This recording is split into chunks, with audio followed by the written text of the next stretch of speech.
अस्सलाम वालेकुम दोस्तों।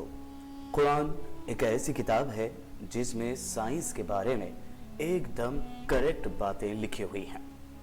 कुरान में तकरीबन 6000 से ज़्यादा आयत हैं, जिनमें से 1000 से ज़्यादा आयत साइंस से रिलेटेड है।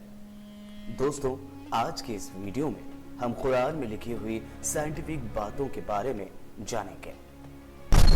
नंबर 1, सूरज घूमता है। एक लंबे वक्त से यूरोप के साइंटिस्ट का मानना था कि जमीन सोलर सिस्टम के बीच में है और सूरज, चांद और बाकी के प्लैनेट्स जमीन के चक्कर लगाते हैं। इससे जियोसेंट्रिज्म थ्योरी कहा गया।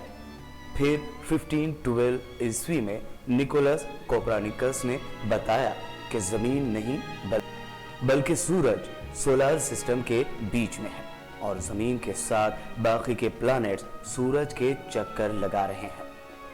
1980 तक साइंटिस्ट का यही मानना था कि सूरज हिलता या डुलता नहीं है, यानी कि न तो सूरज किसी प्लैनेट के चक्कर लगाता और न ही वो अपने एक्सिस पर घूमता है। मगर बाद में साइंस ने ये खोज कर ली कि सूरज भी बाकी के प्लैनेट्स की तरह अपने एक्सिस पर घूमता है और सूरज को अपने एक्सिस पर पूरा चक्कर लगाने में लगभग 25 दिन लग जाते हैं।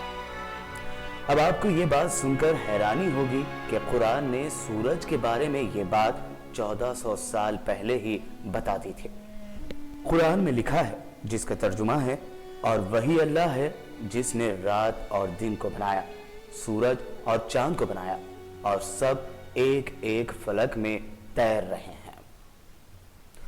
दोस्तों, आखिरी लाइन पर गौर फरमाएं, सब एक एक फलक में तैर रहे हैं। दोस्तों, कुरान की आयत में अरबिक में यस्बिहून लफ्ज का इस्तेमाल हुआ है, जो कि लफ्ज सबाह से बना हुआ है।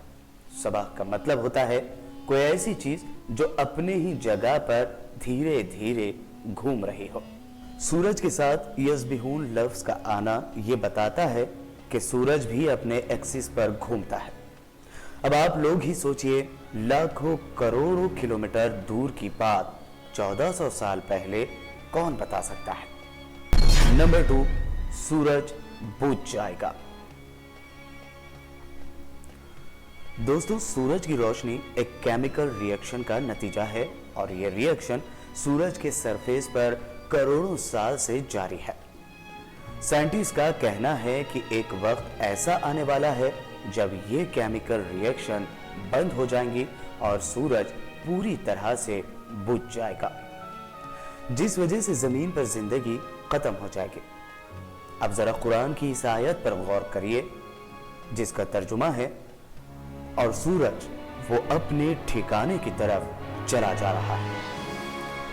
इस आयत में मुस्तकिल वर्ड का इस्तेमाल हुआ है, जिसका मतलब होता है कि एक स्पेसिफिक टाइम या एक स्पेसिफिक जगह है। साइंटिस्ट आज कहते हैं कि सूरज एक स्पेसिफिक वक्त के लिए है, एक दिन वो खत्म हो जाएगा।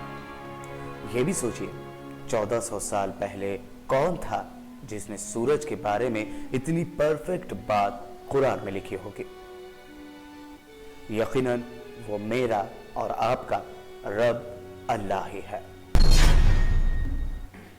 Number 3, big bang. दोस्तों, 80-90 साल पहले दुनिया का सबसे बड़ा सवाल ये था कि ये दुनिया, यूनिवर्स वजूद में कैसे आई। 1931 में एक साइंटिस्ट जॉर्ज लेमैटर, उसने कहा कि यही यूनिवर्स पहले एक सिंगल पॉइंट थी। एक धमाका हुआ जिसकी वजह से यहाँ चांद, सूरज, सितारे, जमीन सब वजूद में आए। फिर कई सालों तक इस पर खूब रिसर्च हुई और इस बात को साइंस ने मान लिया कि हाँ, एक धमाका हुआ था जिसकी वजह से ये यूनिवर्स वजूद में आई। फिर इस थ्योरी को नाम दिया गया बिग बैंग, यानी एक बड़ा धमाका, जिसे आम लफ्जों में कहा जाता है बिग बैंग थ्योरी। दोस्तों, कायनात की शुरुआत का पता हमें अब लगा है, जबकि हमारे पास बहुत से लेटेस्ट टेक्नोलॉजी और बेहतरीन साइंटिस्ट मौजूद हैं। तो ये बात अब हमें कोई ज्यादा हैरान कर देने वाली नहीं लगती।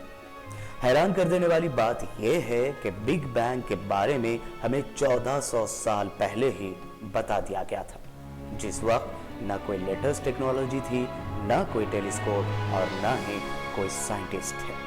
तो दोस्तों, आप भी हैरान हो जाइए, क्योंकि ये बात 1400 साल पहले कुरान में बता दी गई थी।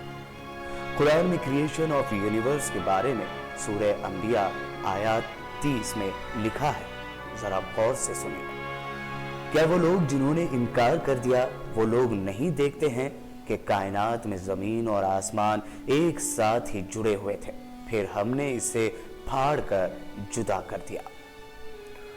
कुरान की इस आयत और बिग बैंग थ्योरी में जो सिमिलैरिटीज हैं, उससे हम इनकार नहीं कर सकते। बिग बैंग भी यही बताता है कि पहले जमीन और आसमान एक साथ जुड़े हुए थे और एक धमाके की वजह से ये सब कुछ अलग हुए, और कुरान की ये आयत भी हमें यही बता रही है। नंबर 4, जमीन गोल है या फ्लैट। पुराने जमाने में लोगों का मानना था कि जमीन फ्लैट है, और इस वजह से लोग डर के मारे दूर दूर तक सफर नहीं किया करते थे, और वो सोचते थे कि कहीं जमीन का किनारा ना आ जाए और हम कहीं खाई में ना गिर पड़े। सर फ्रांस डेरिक वो पहले शख्स थे जिसने 1597 में जमीन से समंदर का रास्ता उसका पूरा चक्कर लगाया और ये प्रूफ किया कि जमीन गोल है। याद रहे, जमीन का गोल होना आज से सिर्फ 400 या 500 साल पहले ही पता चला है। अब कुरान में अर्थ के बारे में क्या लिखा है देखते हैं। कुरान में लिखा है, जिसका तर्जुमा है, और फिर हमने जमीन को बिछाया। दोस्तों, अरबिक में जमीन को दहाहा के नाम से कहा गया है, और आप लोगों को यह सुनकर हैरानी होगी कि दहाहा का मतलब होता है शुतुरमुर्ग का अंडा। इससे साफ साफ पता चल रहा है कि जमीन की बनावट एक अंडे के आकार में है, यानी कुरान के हिसाब से जमीन गोल है, ना कि फ्लैट। और आज साइंटिस्ट भी ये मानते हैं कि जमीन की बनावट एक अंडे के आकार की तरह है। नंबर 5, चांद की रोशनी। दोस्तों, लोग पहले ये सोचते थे कि चांद की जो रोशनी है वो चांद की खुद की रोशनी है, मगर आज साइंस हमें ये बताती है कि चांद की रोशनी उसके खुद की रोशनी नहीं है, बल्कि सूरज से ली हुई रोशनी है। मतलब ये कि सूरज की लाइट चांद पर पड़ती है, तब हमें चांद चमकता हुआ दिखाई देता है। मगर यह बात कुरान में 1400 साल पहले ही बता दी गई थी। कुरान में लिखा है, जिसका तर्जुमा है, वही है जिसने सूरज को उजालेदार बनाया और चांद को चमक दी। अब इस आयत में सूरज के लिए लफ्ज शम्स का इस्तेमाल हुआ है, जिसके माने होते हैं जलता हुआ चिराग, और चांद के लिए मुनीर लफ्ज का इस्तेमाल किया गया है, जिसका मतलब होता है ली हुई रोशनी या रिफ्लेक्टेड लाइट। अब आप खुद सोच सकते हैं कि 1400 साल पहले कुरान फरमाता है कि चांदनी चांद की खुद की रोशनी नहीं है, बल्कि सूरज से ली हुई रोशनी है, और आज साइंस भी यही कहती है कि चांद खुद से नहीं बल्कि सूरज की रोशनी की वजह से चमकता है। तो तुम अपने रब की किन किन बातों को झुठलाओगे? तो कैसा लगा आपको हमारा ये वीडियो? कमेंट करके ज़रूर बताइए। मिलते हैं अगले वीडियो में, तब तक के लिए दीजिए इजाज़त। और हाँ, हमारे चैनल को सब्सक्राइब करना बिल्कुल भी मत भूलें। अल्लाह हाफिज़।